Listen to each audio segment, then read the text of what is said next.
শৈলকুপায় box বাজানোকে কেন্দ্র করে দফায় দফায় সংঘর্ষে নারীসহ আহত হয়েছে কমপক্ষে 15 জন। এ সময় বেশ কয়েকটি ঘরবাড়ি ভাঙচুর করা হয়। ঝিনাইদহের শৈলকুপা উপজেলার মির্জাপুর ইউনিয়নের আলমডাঙ্গা বাজারে লিটন ও হেলালের সমর্থকদের মাঝে আজ দুপুরে এই সংঘর্ষের ঘটনা ঘটে।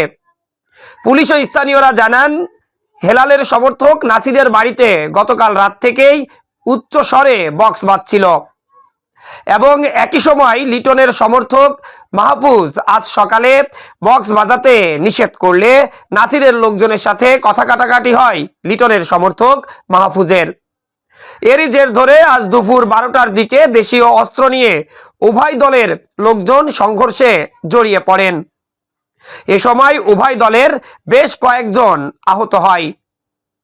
এর মধ্যে লিটনের সমর্থক সাইদ, মজনু, মাহফুজ, জামাল সহ আরো অনেকেই আহত হয়েছেন। এই ঘটনায় হেলালের সমর্থক হৃদয়, সাদ্দাম, শাহাদুল, নাজের ও রত্না সহ বেশ কয়েকজন হতাহত হয়েছে। এ সময় উভয় পক্ষের বেশ কয়েকটি ঘরবাড়ি ভাঙচুর করা হয়। আহতদের উদ্ধার করে ঝিনাইদহ সদর হাসপাতাল সহ বিভিন্ন বেসরকারি হাসপাতালে ভর্তি করা হয়েছে। এই ঘটনায় এলাকায় চরম উত্তেজনা বিরাজ করছে।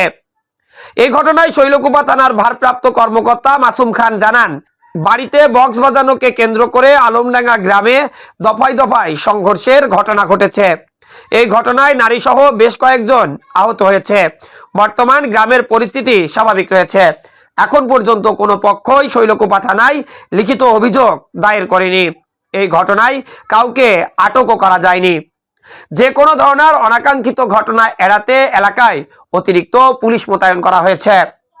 স্থানীয়রা আমাদেরকে বলেছেন যে উভয় পক্ষের লোকজন যারা একই বাড়ির মধ্যে, কিন্তু কেউ লিটনের সমর্থক, কেউ আবার হেলালের সমর্থক। হেলালের সমর্থকরা গতকাল রাত থেকেই উচ্চস্বরে বক্স বাজাচ্ছিলেন। আজ সকালে লিটনের সমর্থকরা নিষেধ করলে সকালেই তাদের মধ্যে হাতাহাতি ও মারামারির ঘটনা ঘটে। সে সময় স্থানীয় লোকজন ও পুলিশের সহযোগিতায় উভয়ের মধ্যে তা মীমাংসাও করা হয়। কিন্তু উভয় পক্ষের লোকজন ও পুলিশ চলে গেলে দুপুর 12টার কিছু সময় পর উভয় পক্ষের লোকজন আবারও দেশীয় অস্ত্র নিয়ে আলমডাঙ্গা বাজারে সংঘর্ষে জড়িয়ে পড়েন। এ সময় এই হতাহতের ঘটনা ঘটে। Desk report, eagle TV news.